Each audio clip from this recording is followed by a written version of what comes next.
आज की video exam point of view से बहुत ज़्यादा इंपॉर्टेंट होने वाली है, जिसमें हम ऑपरेशन रिसर्च का एक बहुत ही important topic project management by CPM and PERT पढ़ने वाले हैं। इसमें हम कवर करेंगे नेटवर्क एनालिसिस। नेटवर्क एनालिसिस का मतलब होता है कि हम जब कोई भी प्रोजेक्ट के लिए बात करते हैं, हम जब कोई प्रोजेक्ट बनाते हैं तो उसमें कई सारी एक्टिविटीज़ होती है और कई सारे इवेंट्स होते हैं। क्लियर एकदम। तो कई सारी एक्टिविटीज़ और कई सारे इवेंट्स का एनालिसिस करना, उसके लिए हम इस टॉपिक को पढ़ते हैं नेटवर्क एनालिसिस को प्रोजेक्ट मैनेजमेंट में। नेटवर्क एनालिसिस में हमको दो चीज़ें मिलेगी। नंबर वन, पहला होगा हमारे पास एक एक्टिविटी होगी और दूसरा होगा हमारे पास इवेंट होगा। एक्टिविटी का मतलब होगा कि कोई भी मुझे प्रोजेक्ट बनाना है तो उसमें कई सारी एक्टिविटीज़ होगी। अब उस एक्टिविटी का मतलब होता है टास्क। ये टास्क कई सारे हो सकते हैं। अगर मुझे कोई प्रोजेक्ट बनाना है तो उसमें हो सकता है कि मेरे पास 10 अलग अलग एक्टिविटीज़ हो। क्लियर एकदम। इसी के साथ साथ हमारे को प्रोजेक्ट में हमारे को मिलेंगे इवेंट्स। इवेंट्स का मतलब होता है कोई चीज़ होना। एक्टिविटी का मतलब तो हो गया कोई टास्क, लेकिन इवेंट का मतलब क्या होगा? कोई काम होना। तो कोई काम होना, अगर मैं किसी एक एक्टिविटी को उठाऊंगा तो वो एक्टिविटी स्टार्ट होगी और स्टार्ट होने के बाद वो एक्टिविटी क्या हो जाएगी? एंड हो जाएगी, ख़त्म हो जाएगी। तो हर एक्टिविटी का एक स्टार्ट पॉइंट होगा और हर एक्टिविटी का एक एंड पॉइंट होगा, और एक्टिविटी के इसी स्टार्ट पॉइंट को हम इवेंट बोलते हैं। तो इवेंट जो होगा वो दो तरह का मिलेगा हमें, एक स्टार्ट इवेंट होगा और एक एंड इवेंट होगा। ये बात समझ में आती है? जब भी हम इस टॉपिक पर डिस्कस करेंगे तो हमें यहाँ पर दो मेथड्स मिलेगी। पहली मेथड का नाम है CPM, जिसका मतलब है critical path method, to find out critical path. Critical path क्या होता है कि कोई प्रोजेक्ट कितने समय में पूरा हो रहा है और किसी प्रोजेक्ट को लगने में कम से कम कितना समय लग रहा है, इसको बोलते हैं हम प्रोजेक्ट का क्रिटिकल पाथ। तो इस पूरी मेथड को समझने के पहले हमको नेटवर्क का एनालिसिस करना ज़रूरी है। अब नेटवर्क का एनालिसिस करने के लिए हमें सबसे पहले नेटवर्क डायग्राम बनाना पड़ेगा, क्योंकि बिना नेटवर्क डायग्राम के हम क्रिटिकल पाथ फाइंड आउट नहीं कर सकते। तो नेटवर्क डायग्राम बनाने के लिए हमारे पास कुछ कंपोनेंट्स हैं। हमारे पास उसमें पहला कंपोनेंट है नंबर वन, बात वही आ जाएगी एक्टिविटी। एक्टिविटी जो होगी, कोई टास्क होगा, इसको हमेशा रिप्रेजेंट करा जाएगा एक एरो से। क्लियर एकदम। यहां से स्टार्ट हुई और एक्टिविटी यहां पर खत्म हुई। ये जो एरो होगा पूरे नेटवर्क डायग्राम में लेफ्ट टू राइट चलेगा, ये कभी भी राइट टू लेफ्ट नहीं चलेगा। समझ में आती बात? अब जब मैं एक्टिविटी की बात करता हूं तो मेरे को यहां पर 4 तरह की एक्टिविटी मिलती है। एक्टिविटी को 4 कैटेगरी में डिवाइड करा जाता है। Number 1 predecessor, number 2 successor, number 3 concurrent, number 4 dummy. अगर मैंने कहा कि मेरे पास एक एक्टिविटी ए है और एक एक्टिविटी बी है, और एक्टिविटी जो ए है वो प्रीडिसर है और जो बी है वो सक्सेसर है। ये कौन है? प्रीडिसर है और ये कौन है? सक्सेसर है। इसका मतलब ये होगा कि बी नाम की एक्टिविटी, बी वाला काम तब तक नहीं मैं कर सकता जब तक कि ए ना हो जाए। समझ में आती बात? बी को मैं तब तक नहीं कर पाऊंगा जब तक कि ए ना हो जाए। क्लियर एकदम। मुझे कहीं जाना है, बाइक में पेट्रोल नहीं है, तो मैं अगर पेट्रोल नहीं भराऊंगा तो मैं जा नहीं सकता। इसका मतलब एक्टिविटी बी डिपेंड करेगी किस पर? एक्टिविटी ए पर। तो एक्टिविटी ए का पहले कंप्लीट होना जरूरी है, तभी जाकर एक्टिविटी बी आएगी। क्लियर एकदम। तो यहां पर जो ए नाम की एक्टिविटी है वो प्रीडिसर कहलाएगी और जो बी नाम की एक्टिविटी है वो सक्सेसर कहलाएगी। क्लियर एकदम। जो बाद में आने वाला है, जो काम बाद में होगा इज नोन एज सक्सेसर, जो काम पहले हो गया इज नोन एज प्रीडिसर। घर बनाना है मुझे, तो प्लॉट पर पहले मैं फाउंडेशन तैयार करूंगा, उसके बाद ही दीवार खड़ी करूंगा। तो दीवार खड़ी करना मेरी दूसरी एक्टिविटी है, प्लॉट पर फाउंडेशन तैयार करना मेरी पहली एक्टिविटी है। छत डालना है मुझे, तो छत डालना है तो तीसरी एक्टिविटी होगी। तो हर एक्टिविटी पिछली एक्टिविटी के कंप्लीट होने के बाद आएगी, इज नोन एज सक्सेसर। और हर एक्टिविटी जो सक्सेसर के पहले होगी इज नोन एज प्रीडिसर। सही है सर। यहां पर आपने एक कॉन्करेंट एक्टिविटी भी लिखी है। कॉन्करेंट एक्टिविटी का मतलब होता है ऐसी एक्टिविटी जो एक साथ पैरेलल चलती है। क्लियर एकदम। दो काम एक साथ हो रहे हैं लेकिन एक अलग डायरेक्शन में हो रहा है, एक अलग डायरेक्शन में हो रहा है, तब उसको हम कॉन्करेंट एक्टिविटी बोलेंगे। अगला होगा डमी एक्टिविटी।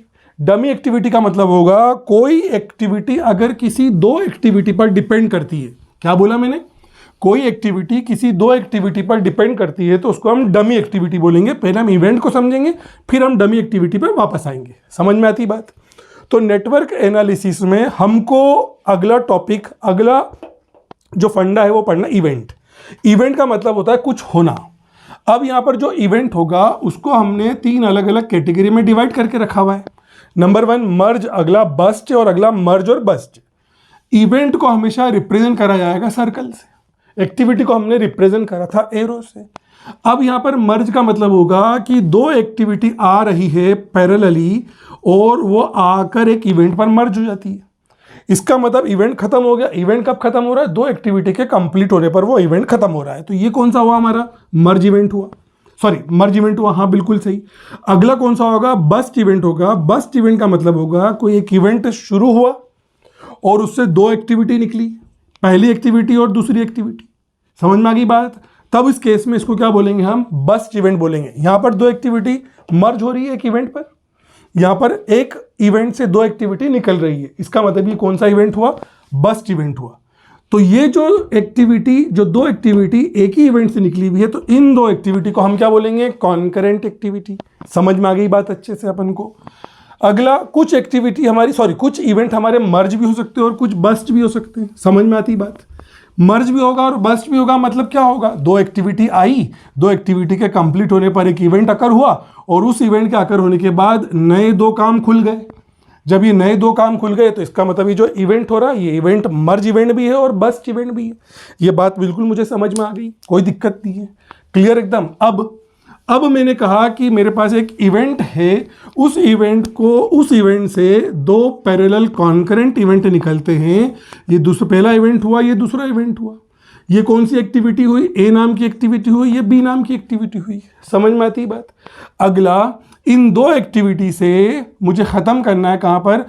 अगला मुझे ख़त्म करना है ई एक्टिविटी ख़त्म करना है, ई तक जाना है मुझे, हाँ एक्टिविटी ई तक जाना है। और वो जो एक्टिविटी ई है वो डिपेंडेंट किस पर होगी? सी और डी पर।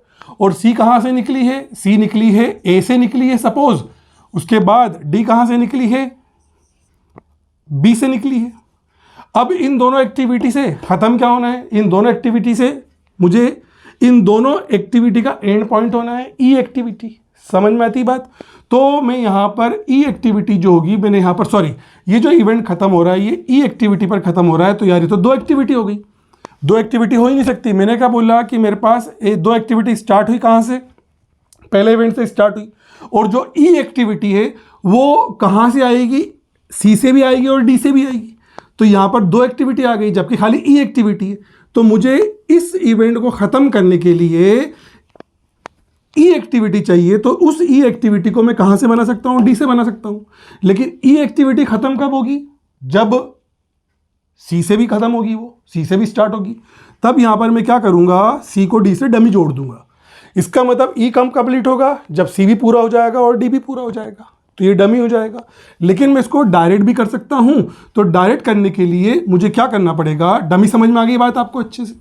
तो यहाँ पर मैं क्या करूँगा? यहाँ पर मैं एक इवेंट बनाऊँगा, उस इवेंट को मैं जोड़ूंगा ये सी एक्टिविटी से और उस इवेंट को जोड़ूंगा मैं डी एक्टिविटी से। अब यहाँ पर मैं ई एक्टिविटी को ख़त्म कर दूंगा, तो यहाँ पर ई एक्टिविटी ख़त्म हो गई। तो मर्ज इवेंट समझ में आता है, बस्ट इवेंट समझ में आता है और मर्ज और बस्ट इवेंट हमको समझ में आता है। तो ये हमारे हुए नेटवर्क डायग्राम बनाने के प्री रिक्विजिट, जिसमें हमको 2 चीज़ों को अच्छे से समझना था, एक्टिविटी और इवेंट। अब यहाँ पर जितने भी हम इवेंट बनाएंगे उस इवेंट का नाम होगा, उस इवेंट को हमको कोई ना कोई लेबलिंग करना पड़ेगी, उस इवेंट को हमको कोई ना कोई नंबर देना पड़ेगा। तो डॉक्टर DR फ्लूकरसन ने IJ रूल बनाया कि अगर हमारे पास कोई प्रोजेक्ट है तो प्रोजेक्ट खत्म होगा I और J एक्टिविटी पर। इसका मतलब स्टार्टिंग पॉइंट जो होगा वो I एक्टिविटी कहलाएगी और जो एंड पॉइंट होगा वो J एक्टिविटी कहलाएगी, J इवेंट कहलाएगा। तो फ्लूकरसन बोलते हैं कि हमें हर एक्टिविटी का और हर इवेंट का एक लेबल करना चाहिए। रिसर्च दिए हुए हैं हमारे पास, कुछ एक्टिविटी है ABCDEFGH तक हमारे पास कुछ एक्टिविटीज़ है और हर एक्टिविटी के कुछ प्रीडिसर्स है। प्रीडिसर्स का मतलब होगा कि सी नाम की एक्टिविटी कब स्टार्ट होगी? जब ए एक्टिविटी कंप्लीट हो जाएगी। यहाँ पर हमारे पास 2 मर्ज एक्टिविटी है, इसका मतलब जी एक्टिविटी कब शुरू होगी? जब ई और एफ चालू हो जाएगी, ई और एफ खत्म हो जाएगी। चलिए फ्लूकरसन के हिसाब से जब हम स्टार्ट करेंगे तो हम उस इवेंट का नाम 1 रखेंगे, क्लियर एकदम। अब ए एक्टिविटी का प्रीडिसर कोई नहीं है और बी एक्टिविटी का प्रीडिसर कोई नहीं है। इसका मतलब इवेंट स्टार्ट हुआ, हमारा प्रोजेक्ट स्टार्ट हुआ और दो एक्टिविटी कॉन्करेंट स्टार्ट हुई। इसका नाम है ए एक्टिविटी और इसका नाम है बी एक्टिविटी। हम डायग्राम बना रहे हैं, नेटवर्क डायग्राम समझना ज़रूरी, तभी जाकर हम आगे क्रिटिकल पाथ फाइंड आउट कर सकते हैं। तो नेटवर्क डायग्राम का समझना बहुत ज़्यादा ज़रूरी है। चलिए अब आते हैं, अब वहाँ किस पर आते हैं, हम सी पर आते हैं। सी जो एक्टिविटी है वो कब स्टार्ट होगी, जब ए एक्टिविटी कंप्लीट हो जाएगी। तो ए के कंप्लीट होने पर जो इवेंट हुआ उसको हमने 2 नाम दिया और बी के कंप्लीट होने पर जो इवेंट हुआ उसको हमने 3 नाम दिया। ठीक है ना। इवेंट का मतलब एक्टिविटी का स्टार्ट होना और एक्टिविटी का ख़त्म होना। अब आगे बढ़ते हैं हम, यहाँ पर सी और डी है। जब सी और डी की हम बात करेंगे तो सी किससे स्टार्ट हो रहा है, सी किससे स्टार्ट हो रहा है, ए से स्टार्ट हो रहा है और डी बी से स्टार्ट हो रहा है। इसका मतलब दोनों अलग अलग तरीके से स्टार्ट हो रहे हैं। तो यहाँ पर मैंने सी एक्टिविटी कर दी, यहाँ पर मैंने डी एक्टिविटी कर दी। डायग्राम जब भी आप कॉलेज में एग्जाम में, किसी भी एग्जाम में, किसी भी यूनिवर्सिटी में जब भी आप डायग्राम बनाएं तो पेंसिल का इस्तेमाल करके पहले रफ पर डायग्राम बना लें, क्योंकि ज़रूरी नहीं कि हर डायग्राम बिल्कुल सटीक बनेगा और राइटिंग तो सबकी ऐसी धुआंधार होती है कि पूछो ही मत। चलिए अब यहाँ पर हो चुका है, मैं सी एक्टिविटी ड्रॉ कर चुका हूँ, डी एक्टिविटी भी ड्रॉ कर चुका हूँ। अब जो ई एक्टिविटी वो कहाँ से स्टार्ट होगी, सी के बाद स्टार्ट होगी। तो इसको मैं एक नंबर दे देता हूँ, 4th इवेंट है ये, और ये इवेंट कौन सा हुआ, 5th इवेंट हुआ। आगे बढ़ते हैं अपन, डी कहाँ से हो रहा है स्टार्ट, सी के कंप्लीट होने पर ई स्टार्ट होगा, डी नहीं सॉरी ई, हाँ ई कब होगा, डी के कंप्लीट होने पर ई स्टार्ट होगा, सॉरी यार ई कब स्टार्ट होगा, सी के कंप्लीट होने पर ई स्टार्ट होगा और डी के कंप्लीट होने पर एफ स्टार्ट होगा। ये बात ध्यान रखना, लेकिन आगे जी को भी देखना, अपन को ध्यान रखना है कि जी कब आ रहा है, ई और एफ। इसका मतलब ई और एफ आपस में मर्ज हो रहे हैं। इसका मतलब ई एफ जब खत्म होंगे तो वो मर्ज इवेंट पर खत्म होंगे। बिल्कुल सही। तो यहाँ पर हमने एक मर्ज इवेंट बना लिया, किस नाम से, 6 नाम से। अब यहाँ से मैंने क्या बोला, सी से कौन निकल रहा है, ई निकल रहा है, तो यहाँ सी से ई निकला। अगला डी से कौन निकला, एफ निकला, तो यहाँ से डी से मैंने एफ बना दिया। तो बिल्कुल मुझे बाकायदा दिख रहा है कि यहाँ पर कौन सा इवेंट हुआ, ये मर्ज इवेंट हुआ। अब मर्ज इवेंट के बाद जी है, जी कहाँ से निकल रहा है, ई और एफ से निकल रहा है। तो यहाँ से मैंने क्या करा, ये जी को निकाल दिया और जी पर जो इवेंट खत्म हुआ वो 7 नंबर के इवेंट पर खत्म हुआ और वहाँ से क्या निकल रहा है, एच निकल रहा है। तो यहाँ पर मैंने एच बना दिया। तो यहाँ पर आपको समझ में आ गया कि हमारे दिए हुए क्वेश्चन के मुताबिक, है ना, दिए हुए क्वेश्चन के मुताबिक यहाँ पर जो एक नेटवर्क डायग्राम बना उसमें कुछ एक्टिविटीज़ है और कुछ प्रीडिसर्स है। तो प्रीडिसर्स ये बताता है हमें कि कोई एक्टिविटी कब स्टार्ट होगी, जब उसके पहले वाली एक्टिविटी कंप्लीट हो जाएगी। अगला क्वेश्चन बनाते हैं। एग्जाम में कभी कभी आपको जो क्वेश्चन आएगा वो एक्टिविटी के फॉर्म में भी आ सकता है, ABCD के फॉर्म में, X1 X2 X3 के फॉर्म में आ सकता है। लेकिन कभी कभी एग्जाम में हमसे क्वेश्चन दिया रहता है, इस फॉर्म में दिया हुआ रहता है कि एक एक्टिविटी है जो कि पहले इवेंट से लेकर दूसरे इवेंट तक चली है। तो उसको अपन को देखकर समझना पड़ेगा कि एक्टिविटी जो 2 है, जो इवेंट 2 है, और इवेंट 3 है, इवेंट 4 है, ये पूरी एक्टिविटी है, लेकिन इसमें एक इवेंट है और एक इवेंट है, स्टार्ट इवेंट और एंड इवेंट। तो जो 2 नाम का इवेंट है और 3 नाम का इवेंट है और 4 नाम का इवेंट है, उसके पहले कहाँ से स्टार्ट हो रहा है, वो इवेंट 1 से स्टार्ट हो रहा है। चलिए इसका मतलब ये होगा कि मैं एक एक्टिविटी, एक इवेंट में ले लेता हूँ 1, जो कि मेरे प्रोजेक्ट का स्टार्ट पॉइंट है। उसके बाद मैं यहाँ पर जाऊँगा और यहाँ से मैं 2 पर जाऊँगा, तो ये मेरा 2 हुआ। इसका मतलब ये मेरी पहली एक्टिविटी तैयार हो गई, कोई दिक्कत नहीं है। उसका टाइम कितना, 2 दिया हुआ है। तो टाइम क्यों दिया हुआ है, टाइम हमको क्रिटिकल पाथ फाइंड आउट करने के लिए दिया होता, लेकिन अगर मुझे नेटवर्क डायग्राम का बोला है तो मुझे उसमें टाइम को से कोई लेना देना नहीं है। चलिए अब इवेंट 1 से स्टार्ट होकर इवेंट 3 भी हो रहा है। इसका मतलब एक एक्टिविटी कहाँ से स्टार्ट हो रही है, 1 से लेकर 3 हो रही है। तो 1 से लेकर 3 हो रही है, इसका मतलब यहाँ पर 3 आ जाएगा, 3 आ जाएगा। तो ये एक एक्टिविटी 3 हो गई। अगली एक एक्टिविटी कौन हो रही है, 1 से लेकर 4 हो रही है, वो भी 1 से स्टार्ट हो रही है, तो यहाँ पर 4 हुई। तो यहाँ पर ये 4 पर कंप्लीट हुई है। समझ में आती है बात अच्छे से। इसका मतलब इसका टाइम क्या दिया हुआ, 3 दिया हुआ, इसका टाइम 2 दिया हुआ है। हमने टाइम भी नोट कर लिया, कोई दिक्कत नहीं है। अब आगे बढ़ते हैं हम। तो इसका मतलब ये हुआ कि इवेंट 1 से ये जो 3 एक्टिविटी स्टार्ट हुई है, तीनों एक्टिविटी कॉन्करेंट एक्टिविटी कहलाएगी। चलिए अब जो 5 नंबर का इवेंट है वो कहाँ, कौन से इवेंट से शुरू हो रहा है, 2 से शुरू हो रहा है। इसका मतलब ये एक्टिविटी 2 से स्टार्ट होकर 5 पर खत्म हो रही है। तो मैं यहाँ पर 5 नंबर का एक इवेंट बना लेता हूँ और इस एक्टिविटी का मैं नंबर लिख देता हूँ 4। ये 4 नंबर की एक्टिविटी है, उसका टाइम 4 है। समझ में आती बात। अगला मैं 3 से लेकर 5 पर जा रहा हूँ। इसका मतलब मैं 3 से लेकर 5 पर भी गया, इसको मैं 2 से रिप्रेजेंट करूँगा क्योंकि उसका टाइम 2 है। अब यहाँ पर अगली एक्टिविटी जो हो रही है वो 5 से लेकर 7 है। जब 5 से लेकर 7 है तो यहाँ पर मैं एक 7 नंबर की एक्टिविटी बना देता हूँ और यहाँ पर मैं कंप्लीट करता हूँ, इसका नाम 3 हो जाएगा, कोई दिक्कत नहीं है। अगली एक एक्टिविटी कौन सी हो रही है, 4 से लेकर 7 हो रही है और एक 4 से 6 भी हो रही है और एक 6 से 7 भी हो रही है। ठीक है भैया, तो 4 से 7 हो रही है तो यहाँ पर हम 4 को 7 से जोड़ देंगे। तो 4 से 7 को जब हम जोड़ेंगे तो उस पर हमने 2 लिख दिया। लेकिन एक एक्टिविटी चालू जो हो रही है वो 4 से लेकर 6 तक हो रही है, तो यहाँ पर हमने क्या लिखा, एक एक्टिविटी कौन सी बना ली, 4 से 6 बना ली। 4 से 6 का टाइम कितना दिया हुआ, मुझे 1 दिया। टाइम अगर क्वेश्चन क्रिटिकल पाथ का आएगा तो टाइम आपको सही दिया रहेगा। अब अगला कौन सा होता है, 6 से लेकर 7 तक, तो 6 से लेकर 7 तक यहाँ पर मैंने 2 एक्टिविटी बना ली। तो अगर क्वेश्चन मुझे ABCD के फॉर्म में भी दिया हो सकता है और क्वेश्चन मुझे इस एक्टिविटी के फॉर्म में भी दिया हो सकता है, तो हम इस तरह से नेटवर्क डायग्राम पूरा डिज़ाइन कर सकते हैं। तो नेटवर्क डायग्राम मुझे क्यों डिज़ाइन करना है, ताकि मुझे क्रिटिकल पाथ निकालना है और क्रिटिकल पाथ निकालने के लिए मुझे CPM नाम की मेथड पढ़ना पड़ेगी।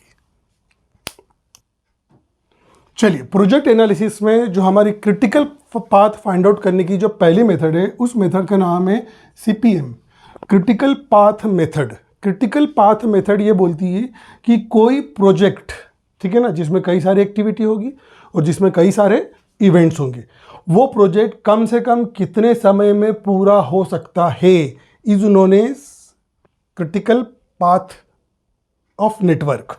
क्लियर है, या क्रिटिकल पाथ ऑफ प्रोजेक्ट। समझ में आती बात अपन को। तो यहाँ पर हमको 2 चीज़ों को समझना बहुत ज़्यादा ज़रूरी है। पहला है अर्लीस्ट टाइम और दूसरा है लेटेस्ट टाइम। अर्लीस्ट टाइम का मतलब होगा कि कोई प्रोजेक्ट कम से कम कितने समय में पूरा हो सकता है, और लेटेस्ट टाइम का मतलब होगा कोई प्रोजेक्ट कम से कम कितना टाइम लेगा कि वो डिले ना हो। दोनों चीज़ों को मैं समझाऊंगा कि वो डिले ना हो, कम से कम कितना टाइम लेगा कि कोई भी उसमें डिले ना हो। चलिए, अर्लीस्ट टाइम का क्या मतलब होगा। अगर मुझे CPM को समझना है, क्रिटिकल पाथ फाइंड आउट करना है, तो मेरे पास यहाँ पर एक नेटवर्क डायग्राम बना हुआ है। अगर नेटवर्क डायग्राम बना हुआ भी होगा तो कोई दिक्कत नहीं, और नहीं बना होगा, क्वेश्चन दिया होगा, तो पिछले अपन ने थोड़ी देर पहले अपन ने नेटवर्क डायग्राम बनाना सीखा। चलिए, जब भी मुझे यहाँ पर इवेंट 2 दिया, इवेंट 3 दिया, इवेंट 4 दिया, मुझे क्रिटिकल पाथ फाइंड आउट करना है, तो मुझे शुरुआत करना पड़ेगी पहले इवेंट से। तो पहले इवेंट का मैंने टाइम मेंशन कर दिया कि 0। पहला इवेंट जब स्टार्ट हुआ तो उस वक्त समय 0 था, पहला दिन था, पहला घंटा था, पहला साल था, पहला महीना था, कोई दिक्कत नहीं। चलिए, अब मैं पहली एक्टिविटी जब कंप्लीट होगी तो पहली एक्टिविटी को लगने वाला समय कितना, 2 है। तो मैं यहाँ पर लिख दूंगा कि अर्लीस्ट टाइम उसका 2 है। क्लियर, एकदम समझ में आती बात। मतलब पहली एक्टिविटी कब खत्म हो रही है, 2 दिन बाद खत्म हो रही है, 2 घंटे बाद खत्म हो रही है, 2 महीने बाद खत्म हो रही है हमारे प्रोजेक्ट में। अगला, ये जो दूसरी एक्टिविटी थी जो कि कॉन्करेंट चालू हुई थी, ये भी समय कितना ले रही है, 2 यूनिट ऑफ टाइम ले रही है। 2 यूनिट ऑफ टाइम मतलब 2 घंटा, 2 साल, 2 महीना, कुछ भी हो सकता है वो। तो मैंने यहाँ पर क्या लिख दिया, अर्लीस्ट टाइम इसका कितना है, 2 है। चलिए, बात समझ में आती, कोई दिक्कत नहीं। अब यहाँ पर हम आते हैं कि इवेंट 4, 2 इवेंट कंप्लीट हो चुके हैं हमारे, 3 इवेंट कंप्लीट हो चुके हैं। पहला इवेंट हो चुका और ये दोनों इवेंट कंप्लीट हो चुके हैं। अब आखिरी इवेंट बचा हुआ है। आखिरी इवेंट कब कंप्लीट होगा, जब मेरा एक्टिविटी C भी कंप्लीट हो जाएगी और एक्टिविटी D भी कंप्लीट हो जाएगी और इसके मर्ज होने पर ये इवेंट कंप्लीट होगा। अब जब मैं यहाँ पर आता हूँ तो मुझे अर्लीस्ट टाइम निकालना है। अब अर्लीस्ट टाइम निकालना है मुझे, तो यहाँ पर तक इस इवेंट के खत्म, इस एक्टिविटी के खत्म होने में टाइम 2 यूनिट ऑफ टाइम लगा था, और इस एक्टिविटी को खत्म होने में टाइम कितना लगेगा, 2 और 3 कितना, 5 लगेगा। समझ में आती बात। लेकिन अगर इस इवेंट के मैं खत्म होने की बात करूं तो यहाँ पर 2 + 4 कितना होगा, यहाँ पर 2 + 3 5 था, तो यहाँ पर 2 + 4 कितना होगा, 6 होगा। इसका मतलब ये इवेंट कितने दिनों में पूरा हो रहा है, 5 दिन में पूरा हो रहा है कि सर 6 दिन में पूरा हो रहा है। तो यहाँ पर अपन को निकालना है कम से कम लगने वाला समय। तो कम से कम लगने वाला समय क्या होगा, 6 होगा, न कि 5 होगा। सर ये आप गड़बड़ कर रहे हो, 5 लिखा हुआ है तो कम से कम 5 दिन में वो चीज़ पूरी हो रही है। जब 5 दिन में जब वो चीज़ पूरी हो रही है तो आप 6 क्यों लिख रहे हो, मेरी बात समझो। ये इवेंट कब पूरा होगा, ये इवेंट तब पूरा होगा जब ये एक्टिविटी कंप्लीट भी होगी और ये एक्टिविटी भी कंप्लीट होगी। क्लियर एकदम। मेरे 2 दोस्त हैं, 2 दोस्तों के साथ मिल के मुझे रात को प्रोजेक्ट फाइल कंप्लीट करना है। रात को प्रोजेक्ट फाइल कंप्लीट करना है, मैंने 10 बजे का टाइम दिया है कि 10 बजे आ जाना बेटा, दोनों तुम लोग, तो अपन तीनों मिलकर प्रोजेक्ट कंप्लीट कर लेंगे। एक कब आ गया, एक आ गया 7 बजे आ गया, ठीक है ना। तो कुछ काम इसके पास था और कुछ काम दूसरे के पास था। अब दूसरा कितने बजे आया, 9 बजे आया। अब ये आके बैठा हुआ भी है तो, लेकिन मेन फाइल किसके पास रखी हुई है, 9 के पास रखी हुई है, तो ये दूसरे वाले के पास रखी हुई है। तो जब ये आएगा तो ये 7 बजे आ चुका, समझ में आ रही बात, ये 7 बजे आ चुका और ये कब आ रहा है, ये 9 बजे आ रहा है। तो मेरा काम कब चालू होगा, कम से कम समय में कब चालू होगा, 9 बजे ही चालू होगा, क्योंकि 7 बजे आने के पर पहले बंदे के आने पर हम कुछ भी नहीं कर सकते थे। हम जब दूसरा बंदा आएगा तभी हम कोई काम स्टार्ट कर सकते हैं। तो ये इवेंट कब अकर होगा, जब ये दोनों आ जाएंगे। समझ में आती बात। तो जब मैं यहाँ पर आ रहा हूँ और यहाँ पर आ रहा हूँ, तो इसका मतलब यहाँ पर आने पर ये सारी एक्टिविटी कंप्लीट हो गई, लेकिन ये इवेंट पूरा नहीं हुआ, क्योंकि ये इवेंट पूरा होने के लिए ये सारी एक्टिविटी का पूरा होना जरूरी है। तो जब भी मुझे अर्लीस्ट टाइम निकालना है तो हमको मैक्सिमम वैल्यू की बात करना पड़ेगी। समझ में आ गई बात, इतनी क्लियर, कोई दिक्कत नहीं। चलिए अब अपन आगे बढ़ते हैं। अर्लीस्ट टाइम मुझे समझ में आ गया, अब हम बात करते हैं लेटेस्ट टाइम की।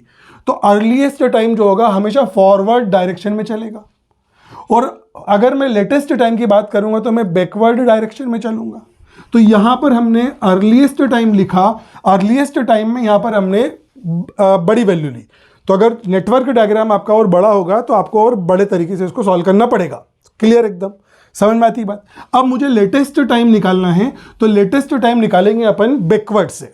अब बैकवर्ड से हम लेटेस्ट टाइम निकालेंगे तो इस 5 को तो हम हटा देते हैं। अब इस 6 से हम इधर आए, वापस आए, तो इस 6 में से हम 4 को घटा देंगे। जब इस 6 में से हम 4 को घटा देंगे तो हमको क्या मिलेगा, 2 मिलेगा। यहाँ का अर्लीस्ट टाइम क्या लिखा था अपन ने, 2 लिखा था शायद, हाँ ठीक है। तो जब हमने इस 6 में से हम 4 को घटा देंगे तो हमारा लेटेस्ट टाइम कितना आएगा, 2 आएगा। क्लियर एकदम। और जब हम इस 4 से 2 पर आएंगे तो हम इस 6 में से 3 को घटा देंगे तो हमारा लेटेस्ट टाइम क्या आएगा, 3 आएगा। समझ में आती बात अच्छे से। अब यहाँ पर लेटेस्ट टाइम 3 आया, यहाँ पर लेटेस्ट टाइम 2 आया। अब मुझे 0 पर आना है तो मैं 3 में से 2 को घटाऊंगा तो मेरा यहाँ पर लेटेस्ट टाइम क्या आ रहा है, 1 आ रहा है, ठीक है ना। लेकिन मैं यहाँ से जब यहाँ पर आता हूँ तो मैं इस 2 में से मैं 2 को घटा दूंगा तो 0 आ जाएगा, तो यहाँ पर 0 आ गया। तो लेटेस्ट टाइम जो मेरा था वो क्या था, 1 और 0 था। समझ में आ रही बात। तो लेटेस्ट टाइम में मैं किसको लूंगा, हमेशा छोटी वैल्यू को लूंगा। अगर मैंने बड़ी वैल्यू को ले लिया तो इससे मुझे मालूम पड़ेगा कि 1 दिन का डिले हो रहा है। समझ में आई कि नहीं बात, 1 दिन का डिले हो रहा है। क्लियर एकदम। तो मुझे कौन सी वैल्यू लेना पड़ेगी, जो बराबर बराबर है। तो मुझे ये पता चला कि जब मैं यहाँ से चला तो ये 6 था, जब मैं यहाँ से चला तो अर्लीस्ट टाइम भी 2 था और लेटेस्ट टाइम भी 2 था। लेकिन यहाँ पर अर्लीस्ट टाइम बिगड़ गया, लेटेस्ट टाइम भी बिगड़ गया। अब यहाँ पर जब मैं आया तो यहाँ पर स्टार्टिंग टाइम भी 0 था और यहाँ पर भी 0 था, मुझे इसको कंसिडर ही नहीं करना है। इसका मतलब ये हुआ कि मेरे प्रोजेक्ट का क्रिटिकल पाथ जो निकला उसमें लेटेस्ट टाइम और अर्लीस्ट टाइम का इक्वल होना जरूरी है। तो मैं यहां से यहां आया, यहां से यहां आया, तो इस प्रोजेक्ट की अगर मैं बात करूं तो मेरा जो क्रिटिकल टाइम है वो क्या निकला, मेरा 1 से 3 और फिर 4, या फिर मैं बोल सकता हूं कि B और D, ये मेरा क्या चीज निकला, क्रिटिकल पाथ निकला। इस पाथ से अगर मैं काम करूंगा तो मेरा प्रोजेक्ट जल्दी, कम से कम समय में पूरा होगा, और जो प्रोजेक्ट का लगने वाला टाइम है वो 4 और 2 कितना हो गया, 6 हो गया। तो 6 दिन में ये प्रोजेक्ट कंप्लीट हो जाएगा। सर 5 भी आया था तो मैंने 5 समझा दिया कि वो 5 वो गलत था। क्यों गलत था, क्योंकि उसमें सारी एक्टिविटी पूरी नहीं हुई थी। चलिए अपन अब सेकंड क्वेश्चन सॉल्व करते हैं, जिस पर अपन एक्टिविटी डायग्राम भी बनाएंगे और उसको सॉल्व करेंगे, पूरा क्रिटिकल पाथ फाइंड आउट करेंगे। चलिए सामने क्वेश्चन लिखा हुआ एक, जिसमें मुझे क्रिटिकल पाथ फाइंड आउट करना है CPM मेथड से। तो क्रिटिकल पाथ फाइंड आउट करने के लिए इस बार मुझे नेटवर्क नहीं दिया हुआ है, तो मुझे पहले नेटवर्क डायग्राम बनाना पड़ेगा। एक्टिविटी दी हुई ABCDE और यहाँ पर मुझे सक्सेसर प्रीडिसर दिए हुए। चलिए शुरू करते हैं अपन। इवेंट नंबर 1 स्टार्ट होगा। इवेंट नंबर 1 स्टार्ट होगा तो A और B को स्टार्ट करने के लिए मुझे किसी भी प्रीडिसर की कोई ज़रूरत नहीं है। इसका मतलब A और B दोनों को कॉन्करेंट है। तो मैंने यहाँ पर क्या लिखा, A 2 करा मैंने, यहाँ पर मैंने A लिखा और A को लगने वाला समय कितना लिखा मैंने, 7 लिखा। बिल्कुल सही, समझ में आती बात। अब यहाँ से सेम चीज़ स्टार्ट हो रही है। यहाँ पर 3 पर कौन ख़त्म हो रहा है, B। तो यहाँ पर ये एक्टिविटी कौन सी है, B है, और B को लगने वाला समय कितना दिया मैंने, 5 दिया। समझ में आती बात अच्छे से। अगला C कहाँ से स्टार्ट हो रहा है, A से स्टार्ट हो रहा है, और D कहाँ से स्टार्ट हो रहा है, B से स्टार्ट हो रहा है। समझ में आती बात। और E कहाँ से स्टार्ट हो रहा है, C और D से। इसका मतलब C और D आपस में मर्ज हो रहे हैं। तो यहाँ पर अपन एक मर्ज एक्टिविटी बना लेते हैं, मर्ज इवेंट बना लेते हैं, वो 4 नंबर का।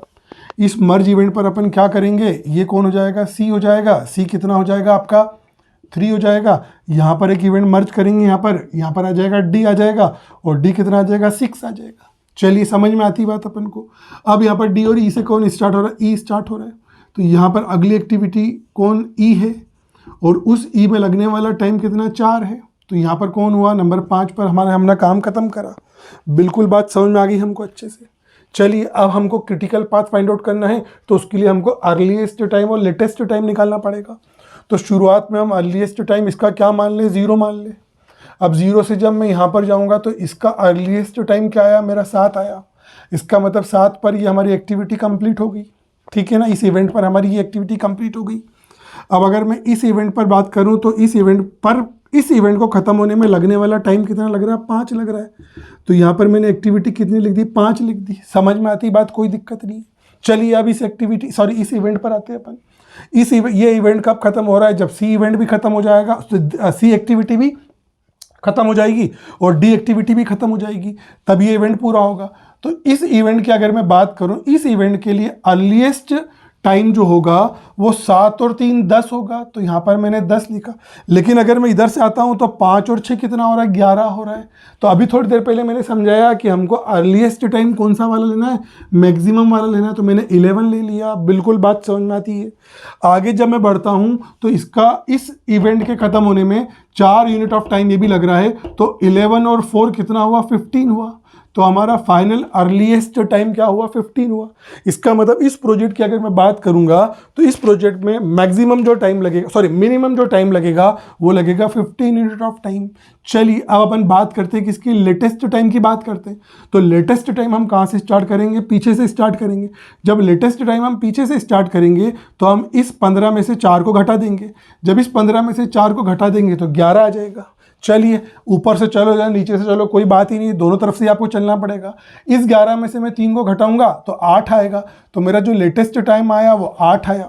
इस 11 में से मैं 6 को घटा दूंगा तो 5 आ जाएगा। तो मेरा लेटेस्ट टाइम क्या आया, 5 आया। चलो बहुत बढ़िया। इस 8 में से मैं 7 को घटाऊंगा तो मेरा लेटेस्ट टाइम क्या आया, 1 आया। लेकिन इस 5 में से मैं 5 को घटा दूंगा तो मेरा लेटेस्ट टाइम 0 आया। अब यहाँ पर 2 डिफरेंट टाइम आ रहे हैं तो हम एक को कैंसिल कर देंगे। कौन से वाले को, बड़े वाले को कैंसिल करना है और छोटे वाले को कंसीडर करना है। अगर मैं फॉरवर्ड डायरेक्शन में जाऊंगा तो मुझे बड़े वाले को कंसीडर करना है, और बैकवर्ड डायरेक्शन में आऊँगा तो मुझे छोटे वाले डायरेक्शन को कंसीडर करना है। अब यहाँ पर मैंने 0 ले लिया। अब यहाँ से जब मैं चला तो अगर यहाँ से चलो या यहाँ से चलो कोई दिक्कत नहीं है। यहाँ से अगर मैं यहाँ जाऊँगा तो मेरा अर्लीस्ट टाइम और लेटेस्ट टाइम बिगड़ रहा है। इसका मतलब ये मेरा पाथ सही नहीं है। तो मेरा पाथ इस प्रोजेक्ट को कंप्लीट करने के लिए कौन सा सही है, मैं यहाँ से यहाँ आऊँगा क्योंकि यहाँ पर 0, अर्लीस्ट टाइम भी 0 था, लेटेस्ट टाइम भी 0 था। यहाँ पर अर्लीस्ट टाइम और लेटेस्ट टाइम दोनों 5 है, बिल्कुल सही आया मैं। यहाँ पर अर्लीस्ट टाइम 11 है, लेटेस्ट टाइम 11 है, तो मैं बिल्कुल यहाँ पर आया। और यहाँ पर दोनों में 11 के बाद यहाँ पर 15 है, तो इसका अर्लीस्ट टाइम भी 15 है और लेटेस्ट टाइम भी हम इसको 15 बोल सकते हैं क्योंकि शुरुआत ही यहीं से होगी। तो ये मेरी बात खत्म हो गई।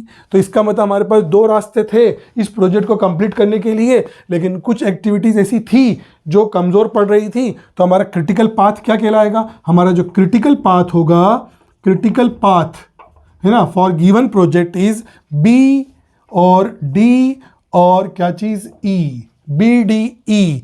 5 और 6 11, 11 और 4 15। टोटल टाइम है ना, total time for project completion is 15। आपको बिल्कुल समझ में आ गया होगा कि CPM चार्ट कैसे बनाते हैं।